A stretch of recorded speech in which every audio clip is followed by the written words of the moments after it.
Bem-vindos a mais um Hotel Lobby Talks. Estamos aqui junto com o Uber. E aí, cara, tudo certo? Como Tudo foi a certinho. semana? Foi boa, Tranquila? né? Foi boa. É bom aí que a gente já vem para mais um papo bacana, né? Ah, sim, os papos sempre enobrecem, né? Espero que Sim. vocês estejam gostando do Hotel Lobby Talks até agora. E olha, nós estamos sempre abertos para sugestões, para críticas. A gente quer melhorar, quer trazer para vocês o melhor que as pessoas têm para oferecer, histórias, bate-papos que possam divertir, possam educar, possam melhorar, aprimorar, enfim, para isso que a gente está aqui. E estamos hoje com uma das pessoas que eu admiro muito nessa indústria da hospitalidade. Tenho um respeito enorme, não só meu, mas de todas as pessoas que eu conheço, não escuto falar isso dela. O que eu escuto dela é isso. É tudo muito bem executado, muito profissional, uma visão estratégica, uma visão que a hotelaria e a hospitalidade precisam. Se tivéssemos mais pessoas como a Ana Biselli, que está aqui conosco. Ana, bem-vinda. Obrigada, Peter. Obrigada, Uber. Eu acho que a hotelaria e a hospitalidade e o turismo seriam diferentes. Mas o turismo hoje, né? Você está aí como presidente da Resorts Brasil. Se apresenta, por favor. Bem-vinda. Muito feliz de ter você aqui. Obrigada pelo convite. É um prazer enorme fazer parte desse podcast, desse momento especial de troca. Bom, hoje eu atuo como presidente executiva da Resorts Brasil. Não posso deixar de dizer também que sou mãe, tenho 4 filhos junto com o Otávio. Legal. E gosto muito da área acadêmica, então sempre, durante a minha trajetória, sempre mantive algum contato com a área acadêmica. Então, basicamente, de forma bem objetiva, seria isso. Bem-vinda, bem-vinda. Muito bom ter você com a gente aqui. E o bom das pessoas conhecerem a Ana, né? Porque muitas vezes só o cargo ou a professora, enfim. E é isso. E aí, no começo de tudo, aqui no nosso papo, aqui no nosso lobby, a gente pergunta quem é a Ana antes da hotelaria? Quem é a Ana antes da hospitalidade? Como é que a Ana chega na hospitalidade? Uau, difícil. Eu acho que tem bastante a ver com a minha história, assim, até porque eu basicamente vivia num hotel, né? Porque eu tenho 8 irmãos, então você imagina. Caramba, 8 irmãos? Exato. Meus pais, meu pai e minha mãe tinham 5 filhos, né? E depois, infelizmente, minha mãe faleceu, a gente era super pequenininho, eu tinha 5 anos. E meu pai se casou de novo com a Celina, que é minha mãe. A gente carinhosamente também a considera aí como mãe, cuidou da gente por muitos anos. E ela já tinha 2 filhos. E aí eles se aventuraram e tiveram mais 2. Então, legal. A nossa casa sempre foi muito animada, assim, com muita atividade, com muito entretenimento, com muita alegria. Uma casa com uma ocupação alta. Exato, todo tempo. E então eu acho que o lado do lazer, do entretenimento, da união, da colaboração, que tem muito a ver com a indústria da hospitalidade, é algo que nasce dentro da nossa família desde a sua origem, até porque com 9 filhos, se não existia esse respeito, essa colaboração, e ainda mais a gente veio de culturas diferentes, né? Tinha uma família com 2 filhos, os pais separados, e uma família que tinha tido uma perda, e de repente ela se junta, e como que você faz com que todos se deem bem? E a hospitalidade, o respeito, o amor, o carinho é o que de verdade norteou muito até hoje as nossas relações dentro da nossa família. Legal. E por acaso eu tinha tido a oportunidade de viajar com eles em alguns momentos da nossa vida. Eles sempre, tanto o meu pai quanto a Celina, sempre buscaram o convívio, seja através da gastronomia, com as receitas italianas. Junto, né? Meu pai tem origem, ele é italiano, então ele sempre cozinhou com os pais, e no final a gente brinca que ele queria ter vários filhos para ele poder comer e não mais fazer. Então, aí ele mandava a gente, até hoje, né? A gente faz os tortellis antes do Natal, dia 23, os primos se reúnem e sempre fazem para o dia 24, então é algo bem especial, virou quase que um símbolo para a nossa família. Legal. E então a gente viajava bastante e eu tive a oportunidade de conhecer 2 resorts que inclusive são nossos associados, e é curioso porque eu decidi fazer hotelaria por conta dessa experiência Que em legal. resort que eu tinha achado extremamente, especial, assim, você Que viver bacana. aquela semana, aquele período intenso com muitas atividades, e eu já gostava muito de acampamento, assim, a gente também tinha essa cultura de viajar para o Paiol Grande, a vida toda. Meus pais, tanto minha mãe, verdadeira, né, minha mãe Uhum. e meu pai sempre frequentaram acampamentos. Então essa lógica de estar em contato com a natureza, de viver em comunidade, de aprender junto com o outro, era algo bem comum dentro da nossa família, passou para os filhos que frequentaram muito, inclusive Legal. minhas filhas nesse exato momento estão no acampamento, no Paiol. Então a gente vai passando de geração em geração. E aí eu já gostava muito dessa lógica, quando conheci esses empreendimentos, falei, bom, eu quero estudar É isso. hotelaria. E você não Então, vai falar quais são esses 2 empreendimentos? posso falar. Foi o Clube Med Rio das Pedras e o Praia do Legal. Forte, na época Eco Resort, né? Sim, Tá, sim. Então legal. foram os 2 que me inspiraram. Assim. Maravilhosos, Ali maravilhosos. você se apaixonou, você falou, é isso Sim, que eu quero fazer da vida. Exato, exato. É difícil essa decisão, né? Com Sim. 17 anos a gente fica super confuso e a gente já tinha alguns irmãos mais velhos que já estavam nesse processo e tal. Mas, enfim, a gente toma as decisões e os caminhos vão aparecendo. Originalmente eu queria fazer engenharia, até que eu gostava muito de exatas e tudo. Meu pai é Civil? engenheiro de produção. Tá. E aí eu não era muito boa aluna. Por incrível que pareça. Como a gente assim? vai chegar lá, não. Como assim? Definitivamente não. E o que aconteceu pra você Exato, virar uma bola? uma transformação. E aí foi interessante porque ele falava, filha, para ser engenheiro tem que estudar muito, né? Então ele me desestimulou muito. Hoje eu brinco com ele, falo, pô, você me tirou do caminho da engenharia e aí depois eu acabei voltando para a engenharia. A gente vai falar, posso falar um pouquinho depois sobre isso, mas ele acabou falando, não, filha, acho que não. Aí eu fui pesquisar, e hotelaria era uma coisa bem nova naquela época, assim, né? Praticamente poucas pessoas nem sabiam o que de verdade Acho que acontecia. nem tinha cursos naquela época de hotelaria especificamente. Tinha o do Senac, a Embi, Senac, não, a né? Embi acho que não sei se A já Embi acho que tinha, não mas tinha. acho que o Renascença, Senac tinha a Renascença. Castelli, Exato, Lux. Castelli, exato. Mas E muito restrito, exato. Uhum. Então, mas foi fantástico, assim, eu adorei o curso, me identifiquei desde o primeiro momento. E o assim. setor agradece também. Opa, A engenharia, opa. nada contra, mas o setor agradece. Olha, vocês perderam o pessoal da engenharia do CREA, ali, vocês perderam uma engenharia de ponta, né? Apesar de ser produção, mas tudo bem. Exato, mas foi basicamente assim, e depois já logo entrei de cabeça e nunca saí mais da hotelaria. Legal. Sempre estive de alguma forma envolvida com a hotelaria, seja dando aula, ou seja atuando em Antes da Resorts Brasil, você estava... Bom, eu comecei a carreira, tem algumas experiências antes, mas assim, efetivamente o primeiro trabalho foi na BSH, né, com Legal. consultoria hoteleira, foi inclusive onde eu conheci o Marcelo, né, que hoje a gente trabalha juntos de novo. E fiquei na BSH mais ou menos 5 anos. Depois eu já me interessava bastante pela área acadêmica, comecei a dar algumas aulas mais de voluntária, e aí surgiu a oportunidade de ir para o Senac.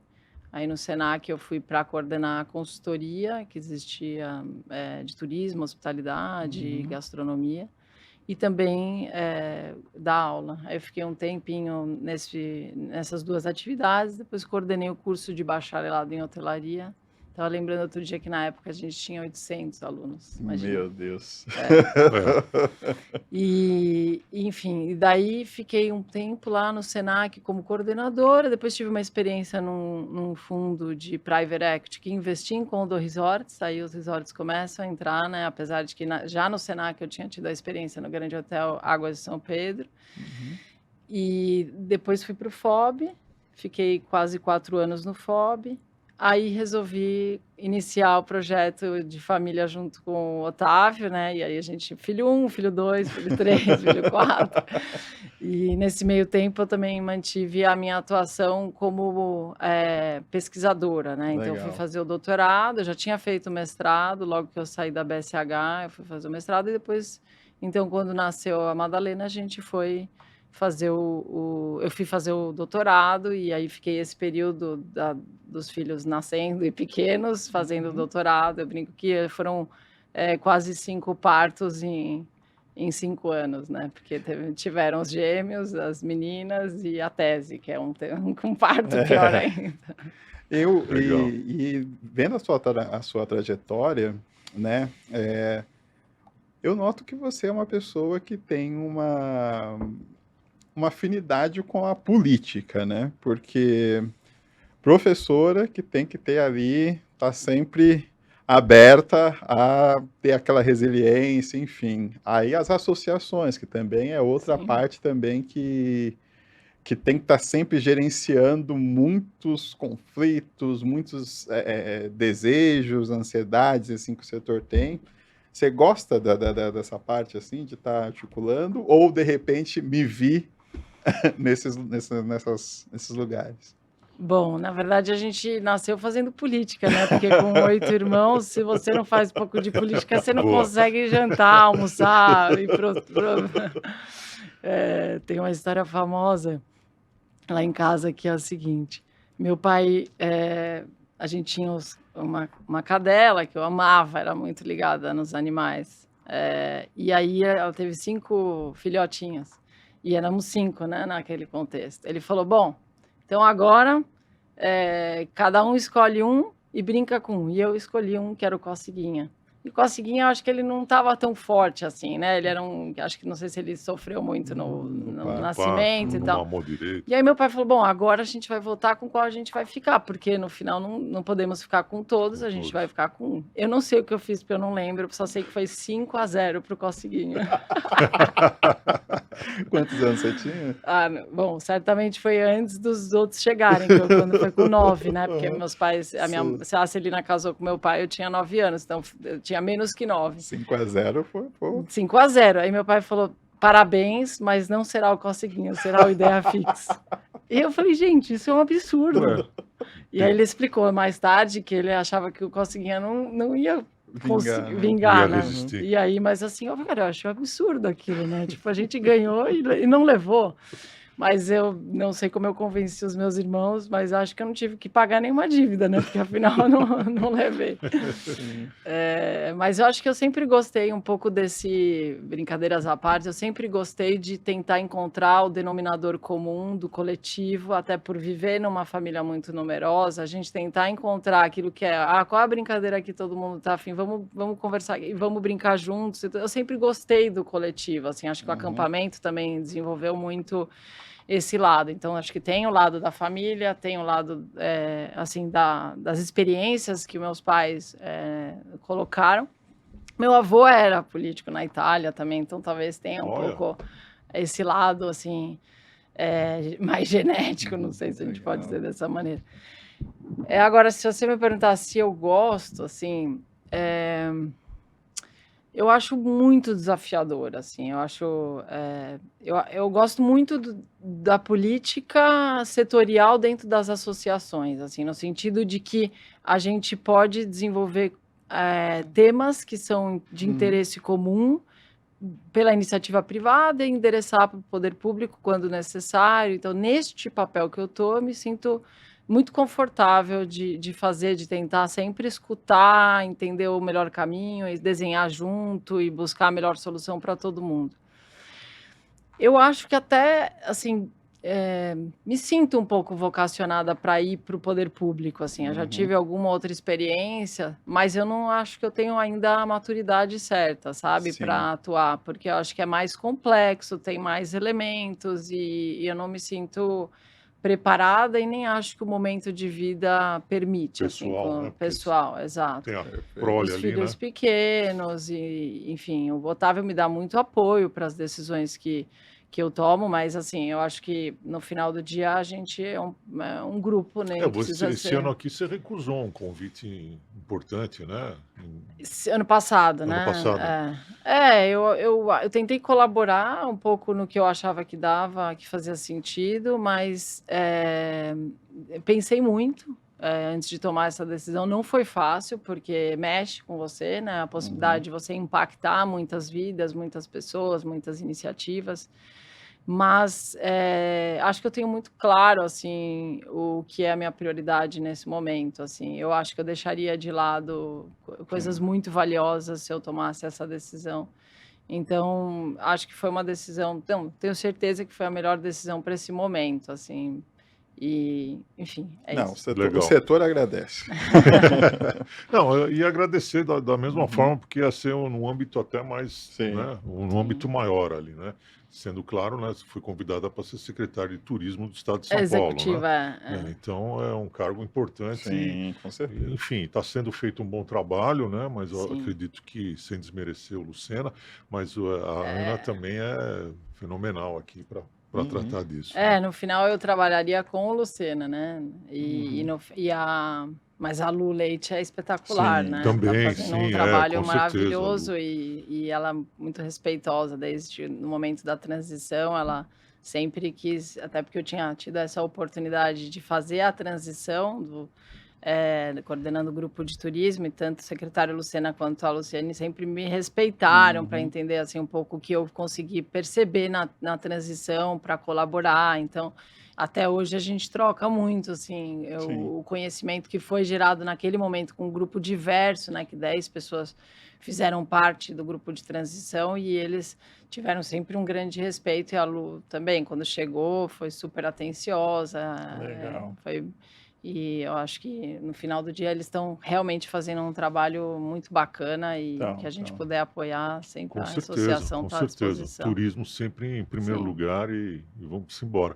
Mas vamos lá, você estava falando, só para você entender aí o nosso querido telespectador de podcast ou ouvinte, a gente criou aqui uma forma de poder falar de assuntos que o nosso convidado ou nossa convidada se sintam bem, né? Então, a Ana escolheu 4 tópicos ali, dos 8 que a gente sempre oferece, para a gente poder ter uma conversa um pouco mais ampla.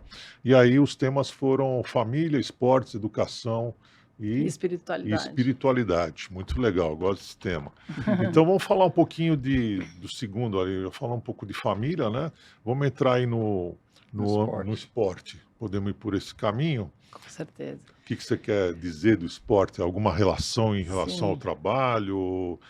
Porque tem muito a ver, né? Sim. Principalmente nos times, né? O time precisa andar coeso, né? Exato. Acho que algo também conectando do tema 1 para o 2, assim, que sempre foi muito valioso na nossa família foi o esporte, né? O esporte também foi algo bem utilizado para o convívio. A gente chegava da escola e já logo se juntava para jogar futebol, enfim, o que fosse, né? A gente tinha uma turma de karatê, né? A gente juntava os primos, os vizinhos, e meu pai juntava todo mundo lá e a gente tinha uma turma e fazíamos karatê juntos. Você batia muito, Ana? Não, acho que eu mais apanhava. Não. Mas assim, o esporte sempre teve no centro na família e do convívio. Então, era muito estimulado, assim, para a gente fazer o esporte, não competitivo propriamente, assim, até porque para dar conta, né, de vários filhos seguirem esse caminho não é muito fácil, né? Mas para que a gente colocasse isso dentro da rotina. E eu acho interessante, assim, a gente pensar tanto na nossa, né, eu estava refletindo muito antes de vir para cá, assim, sobre família, sobre a minha jornada até aqui, e a vida é feita de várias surpresas, né? Eu Sim. tive a perda da minha mãe, e a partir da relação e da colaboração e do respeito e da chegada de uma nova família, a gente superou esse desafio e a gente consegue hoje, eu e meus irmãos de origem, né, de pai e mãe, a gente vê muito valor nos irmãos que chegaram, nos irmãos que nasceram. Então, assim, a gente hoje consegue enxergar, a partir de uma frustração, um resultado positivo e um sentido daquela dor e daquele sofrimento. E no esporte, assim, eu vejo algumas situações bastante parecidas, assim. Eu gostava muito de vôlei. Sim. E aí, num dado momento, me chamaram para ser do competitivo do vôlei no clube que a gente frequentava. Só que o horário não batia e não ia ser possível para o meu pai a logística, né, de levar e buscar e tal. Então não dava, tinha que mudar de horário na escola. Então não foi adiante, assim, eu não pude ir atrás desse objetivo. Mais para frente, eu também tentei fazer a peneira num clube para fazer parte de um time e também não deu certo. Só que eu sempre joguei futebol com os meus irmãos, assim, e aí, mas naquela época não existia time de futebol feminino, né? Jamais, assim, era super. E no final, o futebol, assim, se eu tivesse ido para o vôlei, alguns outros aprendizados eu não teria tido. Então, o futebol marcou a minha vida de uma forma super especial. No colégio que eu estudava, não tinha futebol feminino, né? A gente começou primeiro a gente teve que convencer o diretor de que a gente merecia às sextas-feiras a quadra. E imagina os meninos como ficaram, revoltados, assim, eles ficavam em volta, assim, a gente tinha um dia na semana, a gente tinha direito de usar a quadra. Isso não tem muito tempo, né? Não foi em 95, mais ou menos, 96. Poucos anos atrás, 30 anos atrás, que não é muito tempo, se você for olhar, né? E as quadras, né, também, eu tô lembrando agora da minha época de escola, a quadra sempre foi muito dos homens, né? No intervalo ali, sempre os homens que estavam dominando, né? Então, a gente conseguiu convencer o diretor e a gente passou a ter as sextas-feiras, depois iniciou um time de futebol na escola e no clube que eu frequentava, a mesma coisa, não tinha futebol feminino e hoje o nosso grupo iniciou, duas meninas iniciaram, foram chamando outras e a gente então, e minhas grandes amigas, né, fazem parte desse grupo de futebol, especialmente do clube. Até hoje, uma delas madrinha de casamento. Então, assim, isso teve um impacto absolutamente relevante na minha vida, o esporte, né? E claro, eu tive frustração à medida que eu não consegui fazer um esporte, mas hoje eu enxergo que tinham outros caminhos que no final do dia... Foi uma conquista incrível, né? Se a gente for pensar nos tempos atuais, naquela época foi uma conquista enorme ter esse time, né? Não, e eu acho que também enfrentar situações adversas, né? Então, hoje, por exemplo, na política também, é um ambiente bastante masculino, né? E eu acho que você aprender a lidar em ambientes que, na verdade, você é minoria, você faz parte, né? E eu acho que, através do esporte, eu também pude experimentar esse desafio de conquistar um espaço, de conseguir... enfim, ter um time, ter recurso para esse time viajar. Então, acho que tudo isso foi aprendizado, além do próprio esporte, que aí eu sempre gostei de esporte coletivo. Hoje eu jogo tênis, né? Legal. Que é um esporte mais, normalmente, não máximo tão coletivo. 4 pessoas. Mas eu fui pensando na família, porque eu queria ter um esporte que eu pudesse fazer logo com as crianças, né? Então, eu acabei aprendendo tênis meio de velha, assim, né? Meio difícil, mas acho importante a gente ter esse elo de ligação. E o meu marido já jogava tênis, então eu falei, bom, vou me aventurar. E eu não tenho mais condição de jogar futebol. Depois que eu operei o joelho, eu falei, não quero. Pendurei as chuteiras. Você jogava em que posição? Olha, eu já joguei em várias, assim. Também isso. Mas eu joguei mais tempo no meio-campo, assim. Eu imaginei, tá? Eu ia chutar o meio-campista ali. Que cuida, né? Que olha tudo e tal. Exato, mas eu joguei também no gol uma época. Enfim, joguei em outras posições também, de ponta uma vez ou outra, mas... Enfim, então... O futebol e o esporte, ele hoje faz parte da minha vida, continua fazendo, sempre fez, e eu acho que a gente tira muito aprendizado. Eu que estava dizendo do coletivo e do individual, hoje eu enxergo muito valor também no individual, porque eu acho que eu casei com o Otávio, que ele é filho único. Então, ele me ensina muito também que você tem que olhar para dentro e tem que ver, se provocar a ser melhor. Não é o grupo tem que ser melhor, você também tem que ir atrás de ser uma pessoa melhor a partir daquilo que você Porque senão você acaba prejudicando até o grupo, né? Exato. Então, e aí isso foi bem positivo, porque, obviamente, num grupo você faz o seu trabalho, mas você depende de vários. Então, isso no futebol ficou muito forte, mas hoje eu percebo quando é importante, como é importante quão importante é você se desenvolver, você buscar o seu melhor Se e aí cuidar no como tênis indivíduo, né? acaba que é um esporte que você precisa realmente treinar e é você com você mesmo e inteligência emocional a todo tempo e tal. Então, é isso, eu acho que o esporte é algo bastante valioso, que ensina muito e eu recomendo, especialmente para fazer em família, né, com os Sim. amigos, é algo bem É a questão especial. coletiva, né? Que acaba trabalhando bastante, enfim, eu acho que é super bacana mesmo. E coincidentemente gostamos dos mesmos esportes, assim, porque eu joguei vôlei na Ah, que legal. adolescência, assim, mas não quis muito assim. Futebol, com certeza, muito tempo.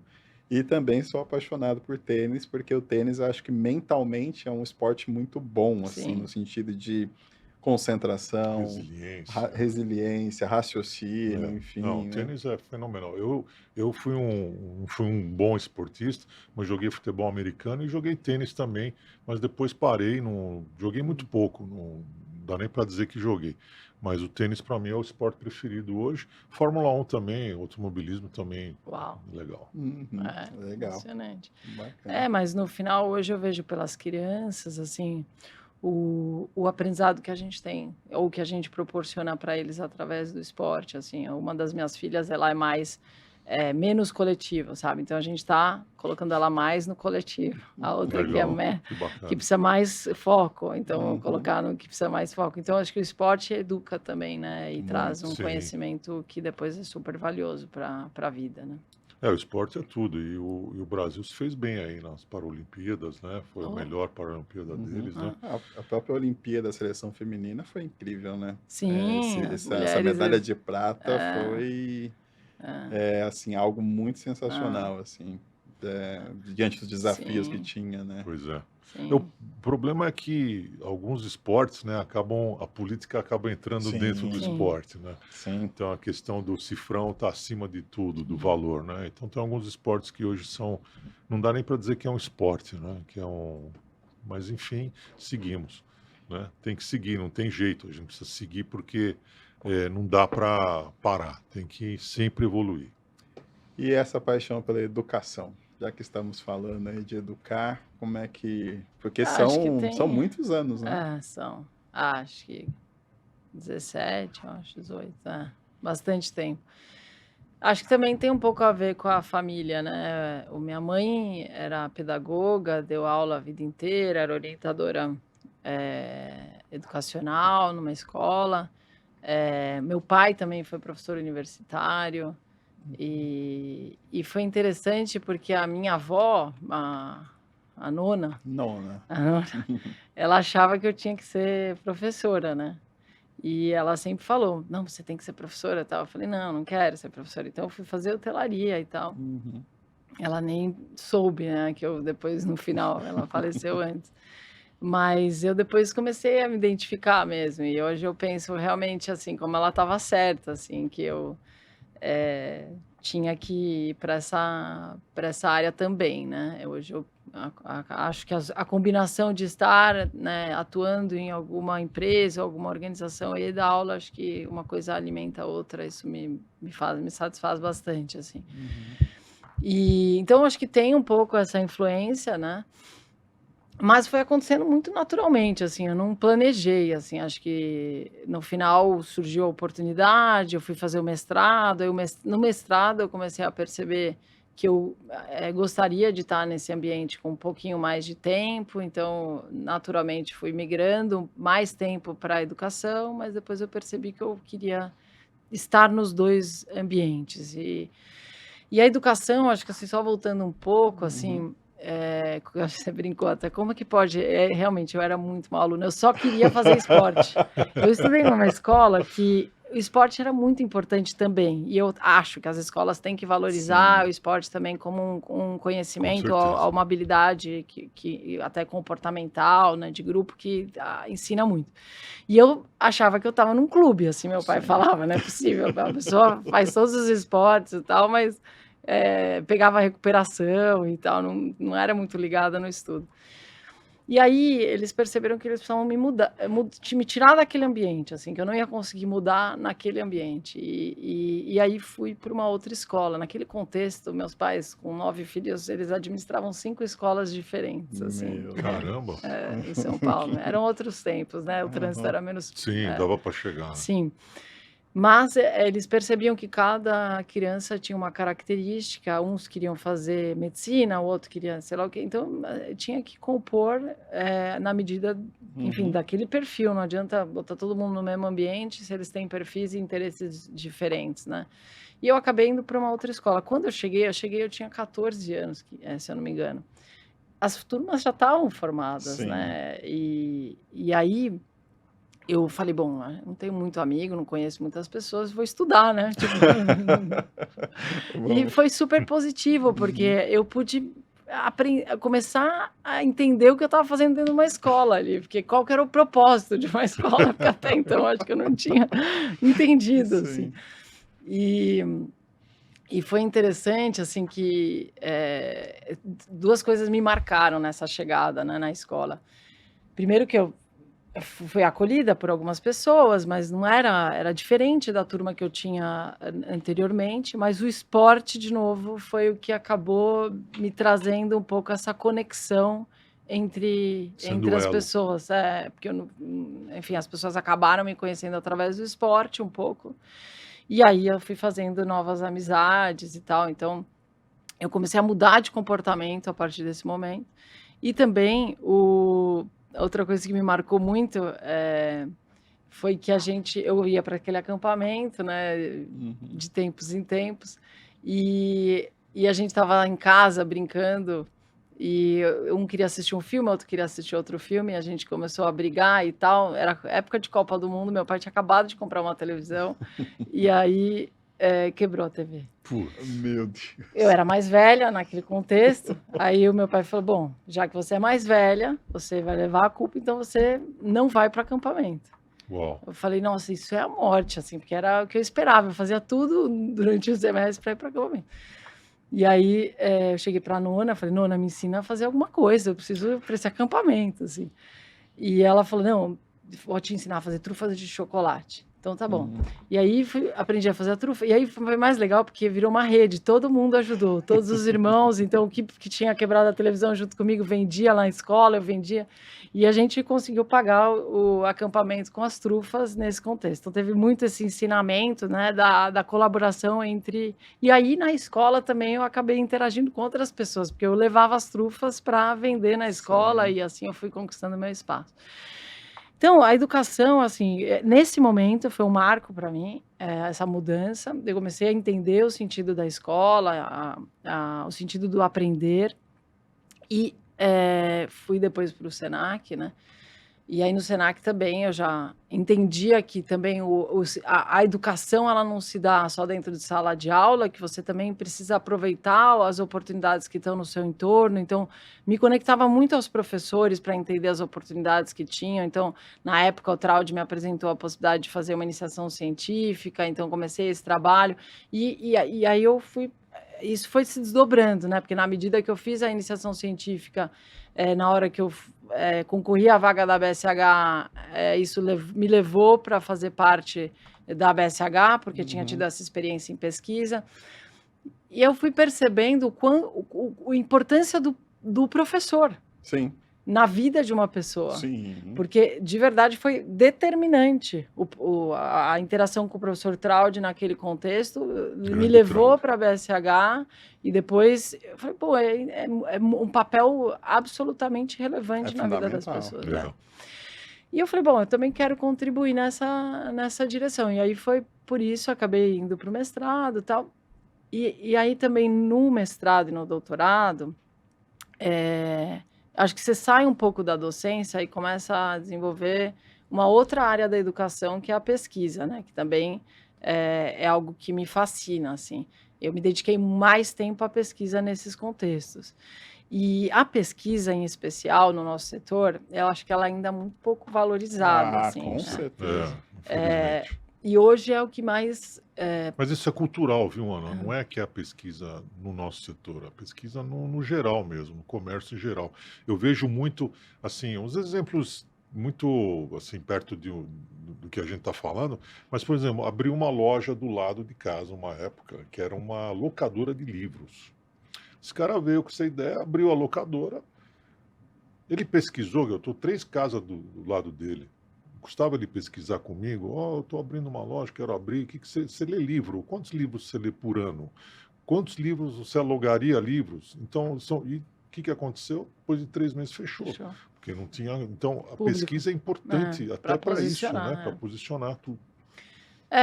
O fascínio da pesquisa começa na iniciação científica. A BSH a gente também fez muita pesquisa, mas depois do mestrado você tem nas técnicas, o doutorado e tal.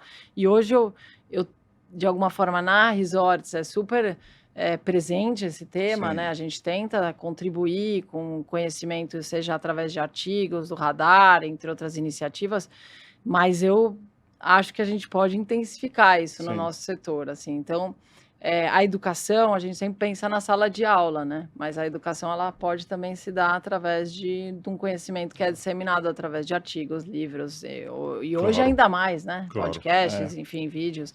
Então, eu entendo hoje a educação de uma forma um pouco mais ampla do que o ensino propriamente dito. Acho absolutamente determinante para o nosso setor, assim, a gente voltar a estudar. E desde que eu tomei conhecimento de que estudar era importante, eu nunca mais parei, né? Então, eu fui emendando um curso atrás do outro e acho absolutamente mágico, assim, quando você consegue Como é que você vê trabalhar. o ensino público hoje no Brasil? Como é que você avalia o ensino público? Não o privado, né? O Eu não público. tenho, assim, tanta propriedade, assim, para avaliar. Mas eu percebo, assim, que a gente está com desafios muito, acho que não sei se é essa a palavra, mas estruturante, assim. A gente Sim. precisa, não só no ensino público, mas também no privado, repensar a maneira como a gente leva o conhecimento, que tipo de conhecimento a gente leva. Eu acredito mais hoje no ensinar a ter, ensinar a criança a querer aprender do que propriamente aprender o conteúdo. Exatamente. Porque o que ela vai aprender hoje não será o que ela vai usar no futuro. Exatamente. O que a gente precisa ensinar é a vontade de aprender e o valor do aprender.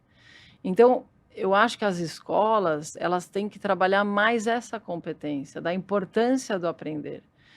E Muito obviamente, tem conteúdos que são relevantes, raciocínio lógico, quantitativo, Claro. crítico, a parte de leitura, né, interpretação de história. texto, a história, o contexto onde a gente está, as relações. Eu acho que tem, claro, aprendizados que são super relevantes e que não são perecíveis, né, Sim. no tempo. Mas eu acho que o tema de como você faz a criança, é o que eu sofri, né? Eu tinha desafio, eu não entendia por que eu estava lá, qual que era o Exato. objetivo Uhum. de estar lá tantas horas. Depois que eu comecei a perceber a importância do aprender e como eu aplicava isso no meu dia a dia, mudou, né? E aí eu nunca mais parei de estudar. Então, eu acho que não só, eu não sei dizer muito, mas a gente percebe, quando você é professor, você percebe, né, que existe uma heterogeneidade muito grande, né, de níveis, né, e isso é super complicado, assim, né, você chegar numa universidade com alunos com formação de base muito variada Rasa. e, obviamente, é possível correr atrás e buscar, e tem muita gente que consegue se desenvolver durante a faculdade. Eu mesma fui efetivamente começar a estudar já no colegial, no médio, né? Sim. Então, acho que a gente consegue ir atrás. Hoje em dia, a gente tem acesso à informação, né? A todo tempo e está disponível de várias maneiras. Então, quem tem a vontade consegue, né? Chegar a qualquer lugar. Então, respondendo, Peter, eu acho que é claro que precisa repensar o modelo, não só no público quanto no privado. É desafiador, porque não é simples você fazer uma mudança, é regulamentado e tal, então tem um monte de regra por trás, mas acho que é necessário. E o que eu vejo em alguns países que eles têm feito bastante é o contraturno, né? A importância do contraturno, já que o ensino ele é mais engessado e moroso, né? Você tende a ter mais dificuldade de fazer mudanças mais radicais. Sim. O que você oferece no contraturno pode ser bastante transformador. Então, tem vários projetos sociais, por acaso eu estudei isso no meu mestrado, lazer da população socialmente vulnerável, no estado de São Paulo. Legal. E a partir disso, a partir do lazer, do esporte, você Sim. também pode trazer conhecimentos que são valiosos, que vão ajudar a pessoa a se desenvolver certeza. na sua Sim, carreira. algo que eu sempre vi que falta, né, é a questão vocacional, né, dentro das escolas. São poucas as escolas que tratam desse tema, porque muitas vezes a criança ou o adolescente não sabe o Não. caminho. Não, você vai ser advogado porque o pai Sim. falou, você vai ser médico, etc. e tal. Mas qual a vocação da criança? Porque aquilo Sim. que a gente faz com amor, a gente faz bem feito, né? Não é por uma questão financeira, mas uma questão realmente de fazer aquilo propósito, que né? é propósito, né? Isso é importantíssimo. Então, e você consegue detectar isso numa criança, numa idade perto da adolescência ali, ou até antes, obviamente, né?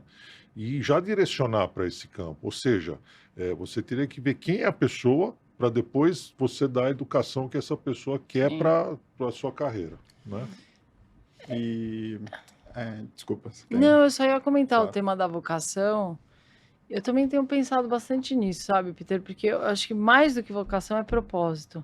Porque quando você pensa numa vocação, você pensa que a pessoa tem que ter aquele talento, né? E, obviamente, se ela tem um talento especial, um dom especial, ela é vocacionada, né? Ela pode ser que ela seja mais feliz, né? Porque ela tenha determinada característica. Mas eu acho que ela tem que ver o sentido. Exato. Porque no final do dia, hoje, você tem que trabalhar em rede. Então, às vezes você não tem determinada competência, mas você tem Sim. uma satisfação, ou você tem um sentido, ou você vê um propósito, e na combinação com outra pessoa que tem a competência que você não tem, você chega lá. Exato. E eu cito esse exemplo, por exemplo, Muito dentro da bom. Resorts Brasil, assim. Eu tenho uma característica, e a Juliana, que é a nossa diretora de operações, tem uma característica muito complementar. Ela é super organizada, ela é focada, ela é planejada, é tudo que eu não sou. Eu sou mais criativa, não mais criativa, né? Mas eu tendo a ser criativa, de levantar Sim. ideias, porque ela também é super criativa. Mas quando a gente selecionou o Marcelo e eu, a gente tinha que trazer alguém. O Marcelo, quando chegou, falou: Ju, você tem uma meta aqui. A Ana tem que ter foco. Então, assim, você vai filtrar as ideias dela. E foi ótimo, porque, Sim. assim, obviamente, para a gente conseguir crescer como associação, não significa que a gente não pode levar as ideias para a diretoria e aprovar e levar para o conselho, mas a gente tem que fazer isso no tempo, assim, não adianta a gente querer fazer tudo ao mesmo tempo. E trazer uma pessoa que contribui para essa organização, para esse foco, foi super determinante para o sucesso da associação.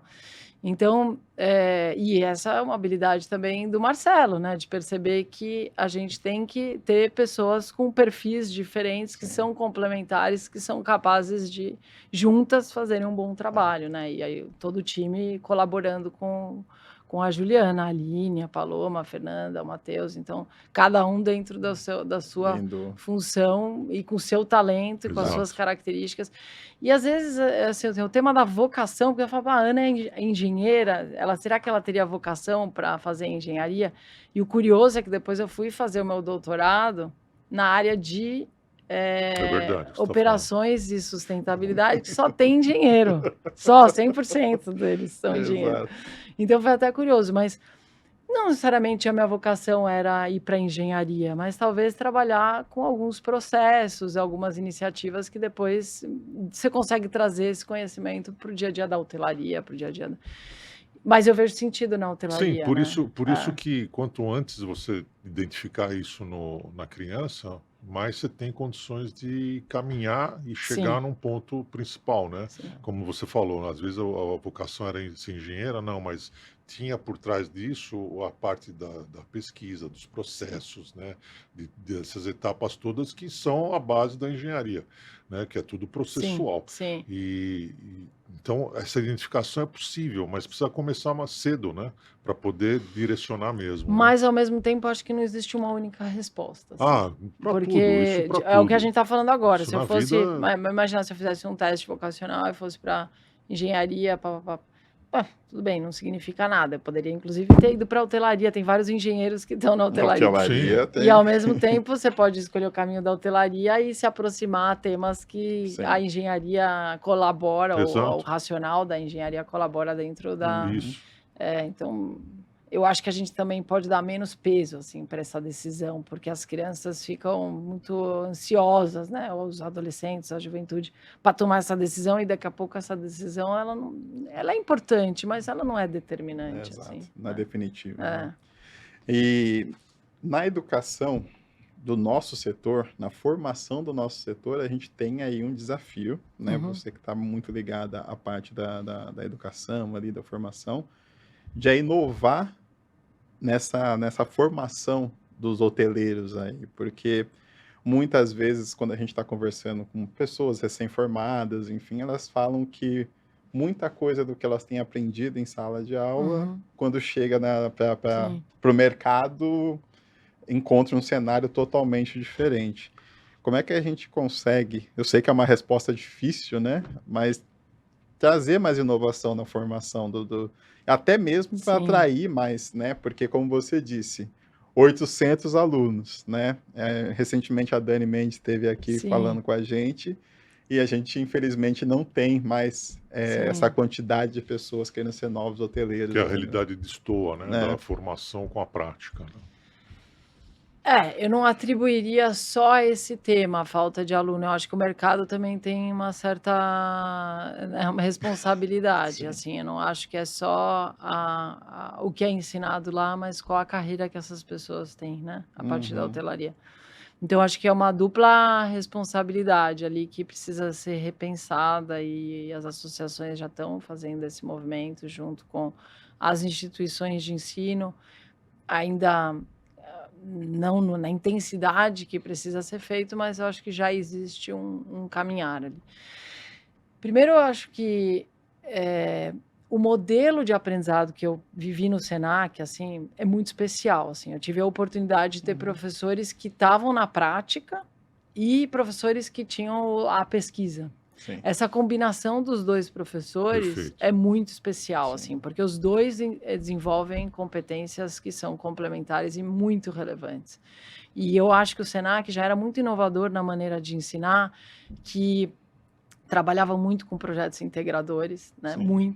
Muito aplicado, assim. Eu lembro que o nosso curso era de 2 anos, tecnologia, né? Uhum. E eu fui fazer o mestrado, depois eu fiz uma pós-graduação em administração, eu terminei com, sei lá, 21. Eu fui fazer o mestrado com 23, 24, já tinha feito o Senac, a pós-graduação e o mestrado. Quando eu conheci meu marido, ele falou, ela deve ter 30 anos, né? Não, eu tinha feito...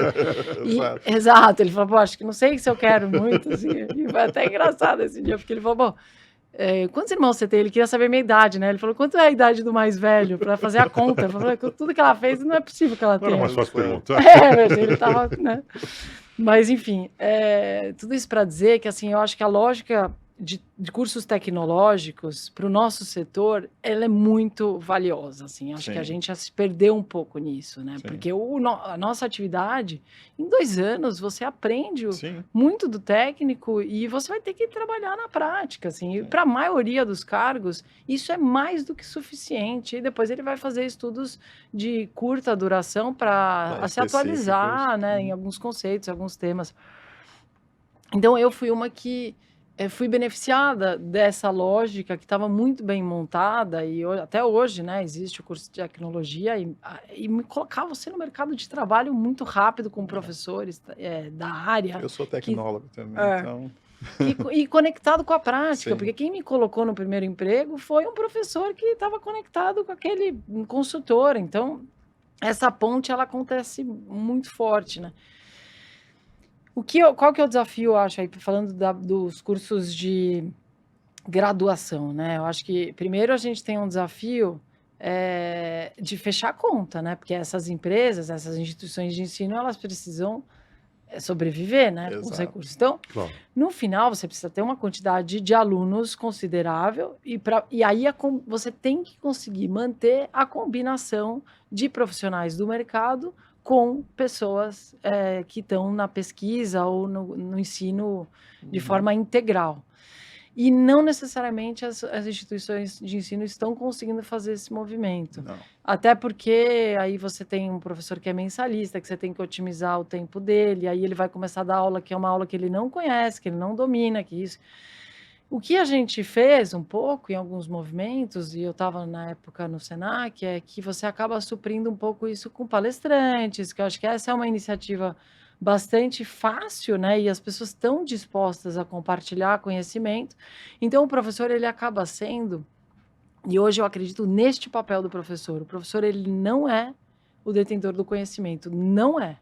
Ele é o facilitador daquele conhecimento. Perfeito. Qual que é o papel dele? Curar o conteúdo. Ele tem que decidir qual é o conteúdo relevante naquele momento e com quem ele vai passar aquele conteúdo. E não é com ele 100% do tempo, não deve ser.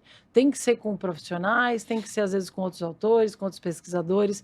E a gente tem feito um trabalho agora com a GV na formação de executivos, na requalificação desses executivos e usando muito essa lógica de ter o pesquisador, o professor que está lá dia e noite, né? Mas também trazendo o profissional da prática para interagir, seja da prática da hotelaria e do turismo, como de outros setores produtivos, que a gente também tem que se inspirar. Casa muito com outros setores. com o que eu tenho conversado, porque quando eu vou palestrar né, falar sobre diversidade e inclusão no turismo, enfim, principalmente em instituições de ensino, eles falam muito, os alunos falam muito disso. Falam assim, a gente queria ter mais essas pessoas, né? Pessoas como você, de outras áreas, enfim, vindo, porque é desse tipo de conhecimento que a gente está querendo ter, né? Exato. A combinação é fantástica, assim, e aí no nível do executivo, você também tem que aproveitar o conhecimento da sala. Exato. Então, mais uma vez, o professor, ele é o facilitador, ele tem que pôr o tema certo e da maneira certa, porque a aula vai acontecer entre os alunos. Como ele resolveu tal desafio, como ele buscou tal solução, e mais do que o que eu tenho que fazer, é mais como eu tenho que resolver esse problema, como eu vou buscar. Então, a gente estamos no meio do processo, mas está super valioso, um aprendizado enorme, assim, e a gente vai repetir o ano que vem. Mas eu acho que essa receita é super boa. E também as pessoas também não querem informações tão longas, né? Sim, hoje em dia. exato.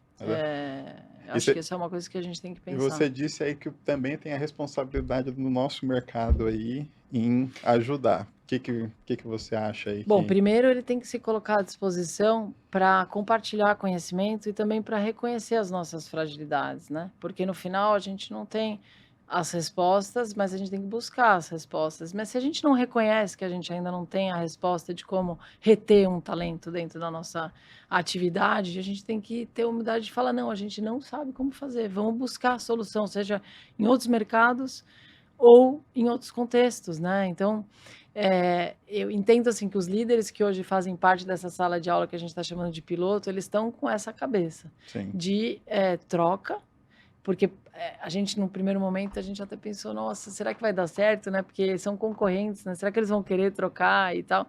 Obviamente, tem aspectos que são mais da propriedade, da estratégia do negócio, que não faz sentido, mas grande parte dos desafios que a gente tem, se a gente juntar, vai ser muito mais poderoso para a gente resolver, trazer uma tecnologia nova, trazer uma solução diferente, repensar a maneira como a gente faz a escala, repensar a maneira como a gente faz a carreira.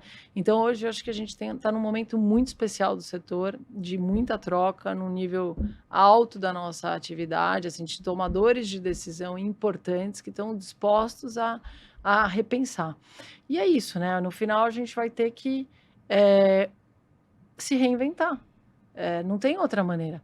Qual que é a boa notícia? Hoje tem tecnologia para isso. O que a gente precisa é repensar os processos, o que é possível de contar com o apoio da tecnologia, de tal forma que o humano faça o trabalho de humano e seja reconhecido como humano. Exato. Então, é isso, É assim. isso. Só que não é tão simples assim, até Uhum. porque na nossa atividade, acho que o maior desafio que a gente é múltiplos, são múltiplos stakeholders. Então você tem o dono da propriedade, do ativo, que não é o mesmo que muitas vezes opera aquele ativo, que toma decisão gerencial, não é o mesmo que toma decisão de investimento, que tem um olhar de médio e longo prazo, Não é que o tem um mesmo da gestão. entendimento da comunidade, da sociedade. Então, é, eu entendo que tem desafios de governança relevantes para a gente conseguir fazer essa transformação. Legal. Mas não acho que é impossível, não. Acho que a gente tem um bom momento para buscar. Tem muita caneca para encher, na verdade, né? Então vamos olhar dessa maneira. Mas ó, a gente já está acabando o tempo, precisamos falar ainda do quarto tema, que é Sim. espiritualidade. Por Ah. favor. Então, como é que você quer começar a falar sobre esse tema? Na verdade, esse é um tema que também faz parte vem desde a família de origem e também na família constituída, né? Eu entendo que vários dos desafios que eu tive na minha vida, seja o falecimento da minha mãe, alguns desafios internos, né, familiares, a mudança de carreira, enfim, de alguns lá da minha casa mesmo, dos meus irmãos, desafios de saúde, tudo isso, assim, a gente coloca em outra perspectiva se você entende que é uma jornada, né? Que a gente está aqui Sempre é. e que tem um propósito de tudo que acontece na nossa vida. Eu acho que a espiritualidade, ela entrou de forma muito forte desde a origem dos meus pais, né? O meu pai com os meus avós indo para a guerra e não sabendo se iam voltar, né? Então, nesse momento, a gente faz parte de uma família católica e meus avós rezavam o terço todos os dias e todos voltaram da guerra. Então, é um símbolo muito grande para a gente. A minha mãe também era muito presente em trabalho social e também na igreja e trazia muito isso para dentro de casa e rezava muito com a gente. Poucas coisas, lembranças que eu tenho da minha mãe é ela fazendo um trabalho social e se entregando. Então, isso, no final, assim, eu até escolhi para deixar esse tema para o fim, porque na verdade ele é o começo e o fim de tudo, assim, né? Eu acho que a gente a gente sempre vai ter desafio na vida, seja no seu trabalho, na sua família, na sua carreira, mas se você enxerga esse desafio como uma oportunidade de crescimento e um sentido e oferece aquela dor, aquele desafio e consegue superar a partir de uma força maior. Eu acredito em Deus e sigo a Igreja Católica e me ajuda muito em vários momentos. E eu sou absolutamente dependente disso, assim, e falo com muita alegria, assim, porque eu me enxergo hoje como um instrumento para fazer a vontade de Deus aqui. Que legal, E, muito bonito. e no final do dia, acho que isso te deixa mais leve, assim, porque Sim. você vai fazer aquilo que está dentro do seu limite. E o que não está no seu limite, você ou vai pedir ajuda para alguém que está do seu lado, ou você vai buscar outras energias, né? Outra explicação, outro propósito, né? Mas eu entendo que quando você coloca isso em perspectiva, nenhum problema vai te tirar Não. da sua linha. E quando eu queria só dividir que, assim, para esse momento de decisão governo, não governo, foi, para mim, mexeu muito comigo, assim. E eu fiquei muito... O Marcelo me ajudou muito a voltar para o eixo, assim, porque eu fiquei muito confusa, assim, de como, o que eu deveria fazer? Será que eu estava negando uma vocação? Será que eu estava negando um chamado? Uma missão. Uma missão? E aí o meu marido, Otávio, foi absolutamente fundamental, porque desde o primeiro dia ele falou, o que você decidir, eu tô com você. Se precisar ficar mais em casa com as crianças, eu fico mais em casa com as crianças. Se isso for importante para você, assim como foi no doutorado, imagina, eu fazia o doutorado com gêmeos na barriga, 2 crianças, e fazendo sanduíche lá fora, na Espanha, e ele tocando a família e tudo, sabe? E só dá... E aí, assim, a parceria que você tem com a pessoa que você escolhe para construir uma família ela é determinante, porque Com tem certeza, momentos que ele vai fundamental. precisar mais, eu vou precisar mais dele. E nesse momento ele foi fundamental, ele falou, ó, eu tive sorte, né? Porque eu tava com, Uhum, tenho um marido que me apoia e um chefe que também me entende. Ele com falou, não, certeza. toma a sua decisão no seu tempo, assim. E eu fiquei muito mexida, assim. E aí eu acho que onde eu encontrei paz foi voltando a rezar, assim, porque aí você volta, e eu não tava um pouco mais distante, e acho que a oração, seja da crença que cada um tiver, te conecta com você, assim, Claro. com o seu propósito O de cuidar vida, bem do com espírito, né? onde você quer chegar e onde você pode chegar através das suas características. E hoje eu acho que eu estou em paz assim com essa decisão, porque Legal. Que bom. eu pude me reconectar com a essência, né, de onde eu acho que eu devo entregar o meu propósito nesse momento, que sem dúvida está mais conectado à família do que necessariamente ao trabalho. Isso não significa que eu não vou trabalhar e não vou fazer o meu Sim. melhor trabalho, mas eu não posso abandonar Claro. minha família família. nesse momento. E é muito.